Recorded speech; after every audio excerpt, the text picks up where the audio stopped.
म्हणजे भाजपवाले सो म्हणाले की आम्ही सर्व शिवछत्रपतींची शिवरायांची शपथ घेऊन सांगतो की मी देणार आहे. तुमचं ढोंग आहे पहिलं. माझं असं म्हणलं की तुम्ही देऊ शकत नाही, कारण तुम्हाला तो अधिकारच नाही. आता नाकाम सरकार आहे. देवेंद्र फडणवीस हे याच्याबद्दल पद्धतशीर राजकारण करत आहेत.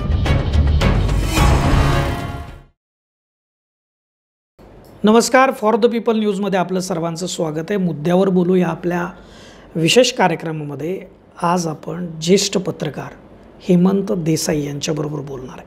महाराष्ट्रामध्ये मराठा आरक्षणाचं जे आंदोलन आहे आणि त्या अनुषंगानं जे वातावरण सध्या जे तापलं ते काल आणि आज हे अनेक ठिकाणी संवेदनशील घटना घडलेल्या आहेत आणि या संदर्भामध्ये ज्या काही राजकीय वर्तुळामध्ये ज्या काही घडामोडी आहेत त्या संदर्भामध्ये आपण त्यांच्याशी बोलणार आहे. सर, आपलं मनापासून स्वागत आहे. म्हणजे आजचं आणि कालची परिस्थिती, मराठा आरक्षणाचं आंदोलन सुरू आहे आणि ज्या मराठा समाजानं 2016मध्ये 58 मोर्चे लाखोच्या संख्येनं काढले आणि ते अत्यंत शांततेमध्ये आणि शिस्तबद्ध पद्धतीनं, आणि त्यावेळी त्यांचं खूप कौतुक झालं त्या सगळ्या आंदोलनाचं की लाखोच्या संख्येनं ते बाहेर येतात आणि इतकं शिस्तबद्ध पद्धतीनं कसं काय बजे.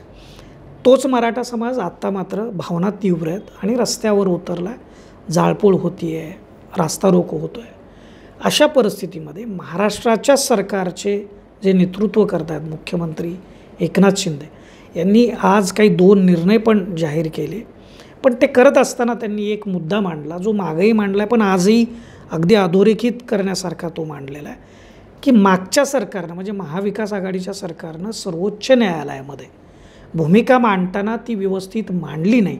त्यामुळं 2016मध्ये देवेंद्र फडणवीस सरकारनं जे आरक्षण दिलं होतं मराठा समाजाला, जे उच्च न्यायालयामध्ये टिकलं होतं, परंतु महाविकास आघाडीच्या नाकर्तेपणामुळं ते टिकलं गेलं नाही असा मुद्दा मांडला आहे की जे एकनाथ शिंदे हे त्या सरकारमध्ये मंत्री होते आणि नुसते एकनाथ शिंदेच नाही तर आत्ता त्यांच्याबरोबर असलेले उपमुख्यमंत्री अजित पवार, मंत्री दिलीप वळसे पाटील, छगन भुजबळ, हसन मुश्रीफ, ही सगळी मंडळी म्हणजे धनंजय मुंडे असतील, ही सगळी मंडळी त्या सरकारमध्ये मंत्री होते आणि ते आज अशा पद्धतीनं त्यांचेच मुख्यमंत्री आत्ता बोलतात. तुम्ही या सगळ्याकडं कसं बघता? मला असं वाटतं स्पष्टपणे की हे पूर्णपणे राजकीय विधान आहे. ते त्या मंत्रिमंडळामध्ये जे एकनाथ शिंदे होते ते शिवसेनेचे नंबर 2 मंत्री, म्हणजे उद्धव ठाकरेंनंतर मंत्री म्हणून जे सगळ्यात ज्येष्ठ मंत्री, आणि उद्धव ठाकरेंनी ज्यांच्याकडे सर्व अधिकाराची सूत्रं दिलेली होती आणि शिवाय मराठा समाजाचे एक नेते म्हणून सुद्धा त्यांच्याकडे बघितलं जात होतं. माझ्या मते त्यावेळी एकनाथ शिंदे यांनी ज्या काही प्रतिक्रिया दिल्या असतील, हे सुप्रीम कोर्टामध्ये फेटाळून लावलं. हो, आरक्षण फेटाळून एवढंच लावलं नाही तर रिव्ह्यू पिटिशन आम्ही एंटरटेन करणार नाही, क्युरेटिव्ह पिटिशनसुद्धा करू नका आणि हे आता चॅलेंजच होऊ शकत नाही, अशा प्रकारची भूमिका सर्वोच्च न्यायालयाने घेतली होती. त्यावेळी त्यांचं म्हणणं असं होतं की तुम्ही यासाठी जी प्रोसेस करायला लागते ती केली नाही आणि जो डेटा द्यायला पाहिजे होता ज्या पद्धतीचा तो डेटा तुम्ही दिलेला नाही आहे असं सुप्रीम कोर्टाने म्हटलं. मग आता हा जो सगळा तेव्हा डेटा गोळा केलेला होता त्याचाही आधार जो अगोदरच्या देवेंद्र फडणवीस यांनी जे काही युक्तिवाद केले होते, जी माहिती संकलित केली होती आणि जी प्रक्रिया राबवली होती त्याच पद्धतीने महाविकास आघाडी सरकारने सगळी प्रक्रिया राबवली होती. एवढंच नव्हे तर अशोक चव्हाण समितीने जी उपसमिती नेमली होती त्या अशोक चव्हाण यांनी सर्व पक्षातल्या नेत्यांशी सुद्धा चर्चा केलेली होती त्यावेळी. पण या मंडळींचं सातत्याने म्हणणं असं होतं की अशोक चव्हाण नीट काम करत नाहीत. कोणी म्हटलं की अशोक चव्हाणांनी राजीनामा द्यावा, पुन्हा म्हटलं की वकील चांगले दिले नाहीत, मग सांगण्यात आलं की तेच वकील आहेत, मग सांगण्यात आलं की ते सुनावणीला अनेकदा हजर राहत नाहीत, योग्य पद्धतीने युक्तिवाद करत नाहीत, अशा प्रकारच्या भूमिका मांडण्यात आल्या. ते पूर्णपणे राजकीय भूमिका होत्या.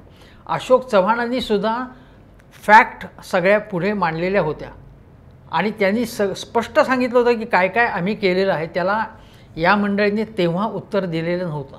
तेव्हा महाविकास आघाडी हे नालायक सरकार आहे सर्व पद्धतीने हे दाखवणं हे यांचं राजकारण होतं. म्हणजे ते नाकाम सरकार आहे. पण कुठलाही प्रश्न असेल तर त्याचं राजकीयकरण करणं हे भारतीय जनता पक्षाचं एक मुख्य काम असतं. त्या पद्धतीने हे काम केलं.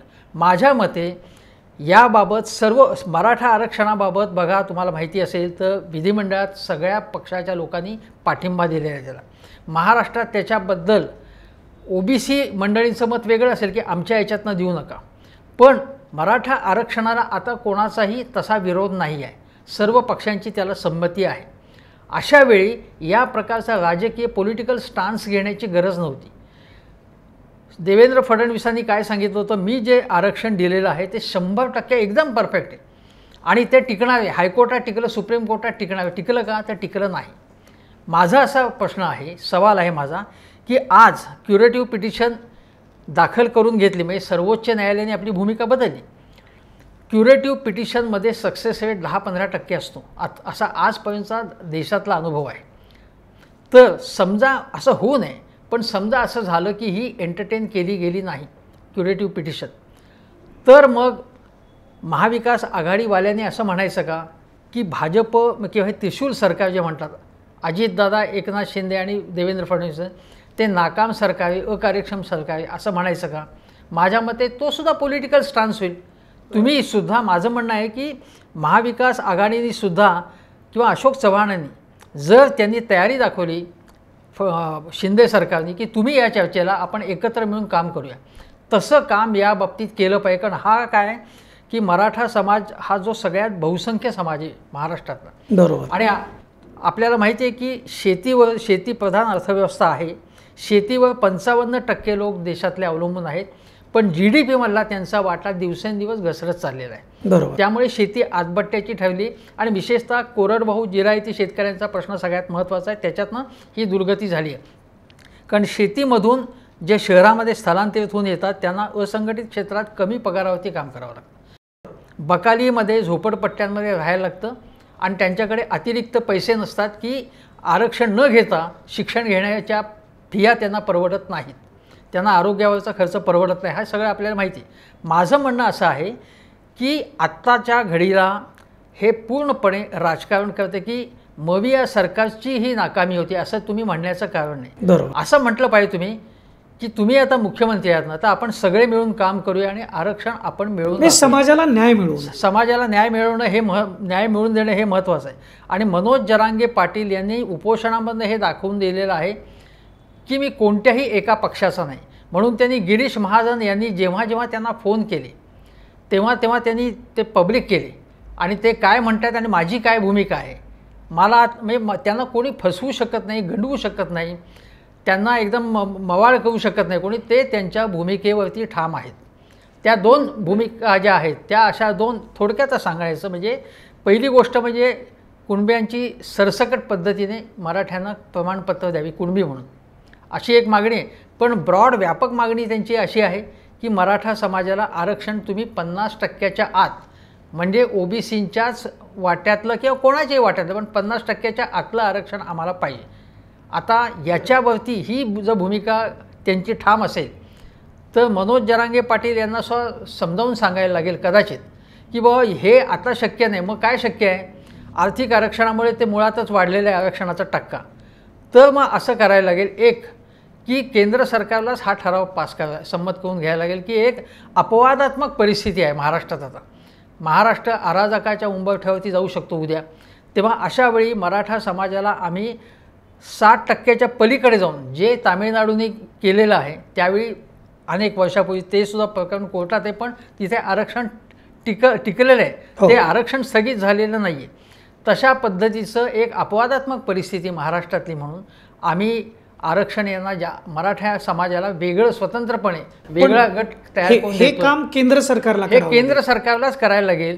आणि याबाबत मी असं म्हणेन की 370 कलम, 3 तलाक, राम मंदिर या गोष्टीचं तुम्ही श्रेय घेताय आणि मोदी है तो मुमकिन है असं म्हणताय, तर मग हे तुम्ही आरक्षणाचा मुद्दा मार्गी लावून तुम्ही सहज मार्गी लावताय तुम्हाला. बरोबर, पण तुम्हाला तो प्रतिष्ठेचा वाटतो की नाही हा प्रश्न आहे. कारण तुमचा जो आधार आहे तो ओबीसी समाज हा तुमच्या पक्षाचा आधार आहे.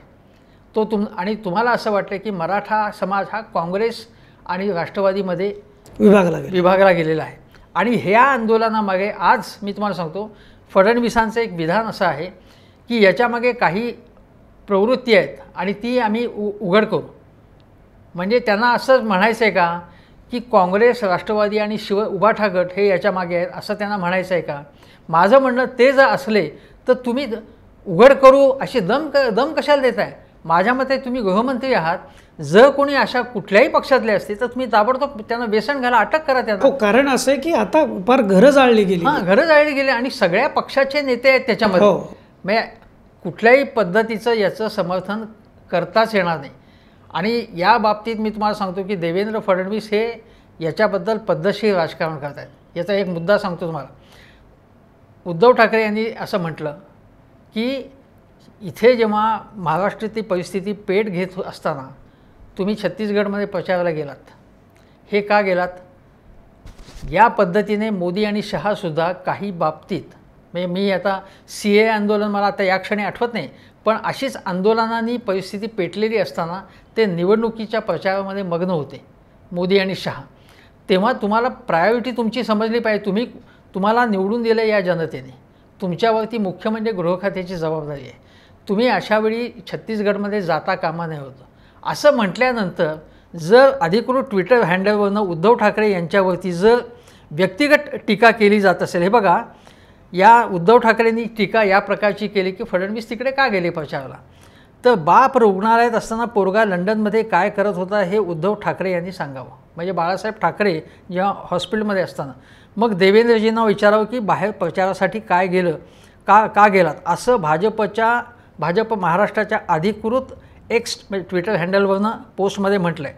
आणि पुढे म्हटलं आहे, मुंबई बुडत असताना बाळासाहेबांना होडीत सोडून, म्हणजे मुंबईचा जो महापूर आला होता मुंबईत, त्यावेळी स्वतः 5 स्टारमध्ये ते काय करत होते ते उद्धव यांनी सांगावं. मगच फडणवीसांना प्रश्न विचारण्याचं धाडस करावं. उद्धव ठाकरेजी आणखी सांगू का, म्हणजे यादी वाढवता येईल असा टोलाही भाजपने उद्धव ठाकरेंना लगावला आहे. आता ही उघड व्यक्तिगत ही कॉमेंट आहे. अशी कॉमेंट करण्याचं कारण नव्हतं ना. म्हणजे त्यांनी जो प्रश्न विचारला होता उद्धव ठाकरेंनी, त्या प्रश्नाचं उत्तर द्या ना. छत्तीसगडमध्ये का गेला तुम्ही त्यावेळी प्रचाराला? परिस्थिती तर बिकट होती ना. म्हणजे समजा उद्धव ठाकरे जर गेले असते असेच तर तुम्ही विचारला असतं ना असा प्रश्न. मग अशावेळी तुम्ही एखादा व्यक्तिगत त्यांच्या जीवनातला प्रतिप्रश्न विचारण्याचं कारण नाही. तर याच्यामधनं तुमचा क्षुद्रपणा जो एकूण वृत्तीतला तो क्षुद्रपणा आणि पूर्णपणे तुमची राजकीय आणि संकुचित वृत्ती याच्यामध्ये दिसतं, असं माझं स्पष्ट मत आहे. पण बऱ्याचदा असं दिसतं की सगळे मिळून देवेंद्र फडणवीसांना टार्गेट करतात, कारण ते सॉफ्ट टार्गेट आहेत असं वाटतं. कारण मध्यंतरी एका मुलाखतीत ते म्हणाले की मी ब्राह्मण जातीचा आहे, जात तर काही जाऊ शकत नाही आणि मला ती नाकारायची नाही, पण मी जरा सॉफ्ट टार्गेट आहे, त्याच्यामुळे माझं म्हणणं आहे की हल्ला करणं सोपं आहे. असं जातीय वळण देण्याचं काही कारणच नव्हतं त्यांना. याचं कारण काय की देवेंद्र फडणवीसांना 2014मध्ये जेव्हा मुख्यमंत्री झाले त्यानंतर 5 वर्ष त्यांना सलगपणे या जनतेने त्यांना काम करून दिलं सुखाने. 2014 ते 16पर्यंत त्यांची लोकप्रियता तर प्रचंड लोकप्रियता होती, त्यांचा करिश्मा होता. आणि सगळ्या ज्या निवडणुका होत्या, स्थानिक स्वराज्य संस्था, ग्रामपंचायती, नगरपालिका, नगरपंचायती, त्यामध्ये त्यांनी भाजपला यश मिळवून दिलं होतं त्यांनी. मग त्यावेळी त्यांची जात आडवी आली नाही का? ती आता अचानकपणे जातीचा प्रश्न त्यांनी का केला? तेव्हा जातीय वळण माझ्या मते ते माजी मुख्यमंत्री आहेत, उपमुख्यमंत्री आहेत आणि गृहमंत्री आहेत. अशा प्रकारचं विधान वक्तव्य त्यांनी करायला नको होतं. असंच वक्तव्य त्यांनी कोल्हापूरमध्ये जेव्हा एक मोर्चा निघाला आणि कोल्हापूरमध्ये तणाव झाला, दंगल सदृश परिस्थिती अलीकडच्या काळात आली, तेव्हा औरंग्याच्या वृत्तीनं आम्ही ठेचून काढू असं त्यांनी वक्तव्य केलं. माझ्या मते हेही वक्तव्य करणं, अशा प्रकारचं वक्तव्य गृहमंत्र्यांनी करणं किंवा सिनियर नेत्यांनी करणं हे चुकीचं आहे. याच्यामधून वेगळा मेसेज जातो. म्हणजे तुम्ही एखाद्या समाजाला अशा प्रकारे टार्गेट केलं जाऊ शकतं अशा विधानामधनं. ज्यावेळी आज फडणवीस म्हणत आहेत की सोशल मीडियावरनं सुद्धा काही गोष्टी केल्या जात आहेत आत्ता किंवा काही धमक्या दिल्या जातात, त्याच्याबद्दल मी ॲक्शन जरूर घेते नाही. पण जर तुम्ही ॲक्शन घेत असाल तर तुम्हालाही असा प्रश्न विचारता येईल ना की तुम्ही असं का, म्हणजे तुम्ही जर तुमचं व्यवस्थित वर्तन असेल तर तुम्हाला ॲक्शन घेण्याची तुमच्याकडे एक नैतिक शक्ती आहे असं म्हणता येईल. पण तुम्हीच अशा पद्धतीने चुकीचं काम करत असाल, चुकीची वक्तव्य करत असाल, आणि ही विखारी वक्तव्य जी आहेत ती अमरावतीमध्ये त्यांचे जे अनिल बोंडे होते त्यांनी काय म्हटलं होतं, जेव्हा असा तणाव परिस्थिती निर्माण झाली होती तेव्हा नाना पटोले यांचा शाहिस्तेखानाप्रमाणे अवस्था करू आम्ही माणसं पाठवली असं म्हटल्यानंतर काय केलं त्यांनी, किंवा यापूर्वी आत्ता ज्या ज्या औरंगाबाद असेल किंवा कुठे जिथे महाराष्ट्रात तणाव, कोल्हापूरमध्ये अन्य ठिकाणी जेव्हा जनआक्रोश मोर्चे निघाले, त्या जनआक्रोश मोर्चे निघाल्यानंतर काहीही केलं नाही. आणि मग ते म्हणाले फडणवीस सगळं झाल्यानंतर की आम्ही यांना सगळ्या या ज्या प्रवृत्ती त्यांना वेसण घालू, त्यांच्या मुसक्या आवळू. कुठे मुसक्या आवळल्यात, काय केलं आहे त्यांनी आत्तापर्यंत? मग असं वारंवार का होतं आहे महाराष्ट्रामध्ये? त्या महाराष्ट्रात यासारख्या घटना घडत असल्यामुळे सुप्रीम कोर्टाने म्हटलं होतं, महाराष्ट्रासह सगळ्या सरकारनं सांगितलं होतं त्यांनी की तुम्ही प्रिव्हेंटिव्ह ॲक्शन घेतली पाहिजे. म्हणजे धर्मसंसदेने ज्या पद्धतीने धमकावण्या दिल्या त्यावेळी प्रिव्हेंटिव्ह ॲक्शन घ्या. आणि महाराष्ट्राचं सरकारबाबत त्यांनी एक वेगळा शब्द वापरला होता, तो मी वापरत नाही, सुप्रीम कोर्टाने नाकाम सरकार आहे, म्हणजे शिंदे सरकार हे, अशा प्रकारचं वक्तव्य केलं. या वक्तव्याचा उल्लेख अजितदादा पवार यांनी स्वतः विधिमंडळात आणि बाहेर केला होता. आणि तेच अजितदादा आता याच त्यांच्याच इन्व्हर्टेडमध्ये नाकाम सरकारचा एक भाग झालेले आहेत. मगाचा जो टोलवाटोलवीचा विषय होता त्या संदर्भात मी उल्लेख केला की जे विधान एकनाथ शिंदे करतायत, आता त्यांच्यासोबत अजित पवार आहेत, वळसे पाटील आहेत, छगन भुजबळ आहेत, हसन मुश्रीफ आहेत, धनंजय मुंडे आहेत, मोठी फौज आहे ही सगळी महाविकास आघाडी सरकारमधली. त्याच्या संदर्भात तुम्हाला काय वाटतं? कारण हे काय मूकसंमती म्हणायचं का हे नाकारतायत उद्धव ठाकरे सरकारचं त्यावेळचं काम? आज अजितदादा जे आहेत, अजितदादा त्या उद्धव ठाकरेंच्या काळात जेव्हा उद्धव ठाकरे दीर्घकाळ आजारी होते, 2.5 वर्षाच्या मध्ये ते 1 वर्षापेक्षाही जास्त काळ आजारी होते, ते आजारी असून काम करत होते. पण महत्त्वाचं प्रशासकीय सगळी व्यवस्था ही अजितदादा सांभाळत होते, हे स्वतः उद्धव ठाकरेंनी सुद्धा सांगितलेलं आहे. आणि अशा वेळी महत्त्वाचे निर्णयसुद्धा ते घेत होते, तेव्हा ते त्या सरकारची जबाबदारी माझी आहे हे त्यांना सांगायला लागेल ना. माझं काय म्हणणं आहे की तुम्ही त्या सरकारने काही केलं नाही असं म्हणत असाल तर मग तुम्ही असं म्हणा. आत्ता आज छगन भुजबळ काय म्हणाले की 2 समित्या नेमलेल्या आहेत आम्ही, म्हणजे एक तर कुणबी जात प्रमाणपत्राबाबत आणि दुसरी मराठा आरक्षणाबाबत, आणि ते काम करत आहेत. ज्या त्रुटी तेव्हा झाल्या असतील त्या शोधण्याचं काम आम्ही आता करतो आहे असं छगन भुजबळ म्हणाले. मग छगन भुजबळांनी सांगावं की महाविकास आघाडी सरकारमध्ये मी मंत्री असताना आम्ही नीट काम केलं नाही, असं जर असेल तर आम्ही विचारू मग तुम्ही तेव्हा काय म्हणत होता? तुम्ही तेव्हा युक्तिवाद सरकारच्या बाजूने करत होतात की मराठा आरक्षणासंबंधी आम्ही सर्व ते प्रयत्न केलेत पण सर्वोच्च न्यायालय टिकलं नाही, त्याला आम्ही काय करणार? मग ते खरं का आज तुम्ही म्हणताय ते खरं? तेव्हा तुम्ही तुमचं ढोंग आहे पहिलं. अजितदादांनी वेगवेगळे निर्णय मविया सरकारच्या काळात जे झाले, आता करोनाचा भ्रष्टाचार म्हणतात महानगरपालिकेत, मुंबई महानगरपालिकेत भ्रष्टाचार झाला असेल तर अजितदादा तेव्हा का नाही बोलले? आणि आता हा जर आरोप होतोय त्याची चौकशी होत असेल मग अजितदादांना आता काय वाटतंय? बरोबर आहे. आज राज ठाकरेंनी देखील एक पत्र पब्लिश केलेलं आहे, मनोज जरांगेंना पाठवलं आहे म्हणजे ते पत्र. त्याच्यात देखील असा उल्लेख आहे की हे सरकार निष्क्रिय आहे आणि तुम्ही याच्यावरती विश्वास ठेवू नका, तुमची तब्येत महत्त्वाची आहे, तुम्ही उपोषण थांबवा आणि विधानसभेमध्ये म्हणजे विशेष अधिवेशन बोलवून विधानसभेचं आणि त्याच्यामध्ये तुम्ही ठराव संमत करा आणि केंद्र सरकारने याच्यावरती तत्काळ निर्णय घ्यावा, जो मगाशी तुम्ही उल्लेख केला. त्या अनुषंगानं राज ठाकरेंचं पण म्हणणं आहे, त्या अनुषंगानं सुप्रिया सुळे देखील बोललेले आहेत. आणि आता म्हणजे देवेंद्र फडणवीससुद्धा राज्यपालांना आज भेटलेले आहेत आणि विशेष अधिवेशनाच्या संदर्भामध्ये ती चर्चा झाल्याची बातमी आहे. तुम्ही कसं बघता याच्याकडे? तर माझं म्हणणं असं आहे की बघा, राज ठाकरेंची भूमिका अशी आहे की त्यांचा आरक्षणालाच विरोध आहे, स्पष्ट आर्थिक आरक्षण असावं असं त्यांचं मत आहे. हो, ते त्यांनी पत्रात सुद्धा म्हटलेलं आहे. आता आणि पण मनोज जरांगे पाटील, मी एक सांगतो ना, त्यांना भेटून ते काय म्हणाले होते, तुमच्या भावना तुमच्या मागण्या मी मुंबईमध्ये गेल्यानंतर एकनाथ शिंदेंना सांगतो, पोचवतो. त्या पोचवल्या का ते मला माहिती नाही, कारण ते कुठेही मीडियामध्ये आलं नाही की मी त्यांना या प्रश्नासंबंधीच भेटतो आहे असं काही झाल्याचं मला दिसलं नाही. टोलच्या प्रश्नावरती भेटले, त्यांच्याकडे कॅबिनेट मिनिस्टर आला, असं कधीही होत नाही, ते त्यांच्याकडे मिनिस्टर आला तो. पण बघा आत्ता जर ते म्हणतायत की सर्व पक्षीय विधिमंडळाचं अधिवेशन भरवा आणि त्यात प्रत्येक पक्षाने आपली भूमिका स्पष्ट करा. आता माझं काय म्हणणं आहे की प्रत्येक पक्षाने आपली भूमिका तशी स्पष्ट केलेली आहे. ही भूमिका काय आहे की मराठ्यांना आरक्षण दिलं पाहिजे, OBCचं आरक्षण काढायचं नाही. माझं काय म्हणणं आहे, मग देणार कसं तुम्ही? म्हणजे भाजपवाले सो म्हणणार की आम्ही सर्व शिवछत्रपतींची शिवरायांची शपथ घेऊन सांगतो की मी देणार आहे. माझं असं म्हणणं आहे की तुम्ही देऊ शकत नाही, कारण तुम्हाला तो अधिकारच नाही. आता तुम्हाला विशेष कायदा करायचा असेल तर इथे विशेष अधिवेशन घेऊन काहीच उपयोग नाही. आता ते लोकसभेमध्ये ठराव पास करायला लागेल, आणि तो एकदा ठराव पास झाला तर मग जाट असतील किंवा रेड्डी समाज असेल, वेगवेगळ्या राज्यामध्ये, पटेल राजस्थानमध्ये पटेल समाज आहे, त्यांच्या मागण्या येतील. आणि 3 डिसेंबरला विधानसभा निवडणुकांचा निकाल येईपर्यंत हे काहीही करणार नाहीत, कारण त्याच्यावरती समजा काही निर्णय झाला तर त्याचा परिणाम होईल. माझं असं म्हणणं आहे की तुम्हाला ते ठीक आहे 3 डिसेंबरपर्यंत वाट बघू, पण मोदीजींनी आज असं आवाहन कळकळीचं केलं. म्हणजे जर महाराष्ट्रात येऊन तुम्ही त्यासंबंधी बोललाच नाहीत तर या नेत्याला काय म्हणायचं? म्हणजे राधाकृष्ण विखे पाटील हे मराठा समाजाचेच एक नेते आहेत, आणि नगर जिल्हा हा तर राजकारणाचं सहकाराचं संपूर्ण केंद्र आहे. त्या ठिकाणी तुम्ही का आलात की सहकार क्षेत्र हे राष्ट्रवादी आणि काँग्रेसनी संपूर्ण पकड आहे त्याची, ती ढिली करण्यासाठी. आणि आम्ही बघा तुमच्या छाताडावरती पाय देऊन आम्ही आता हे सगळं सहकार क्षेत्र काबीज करतोय. बरोबर. जे निळवंडे धरण असेल, बाकी कामं असेल, त्यापेक्षा तो पॉलिटिकल मेसेज त्यांना द्यायचा होता की आम्ही सगळं काम करतोय.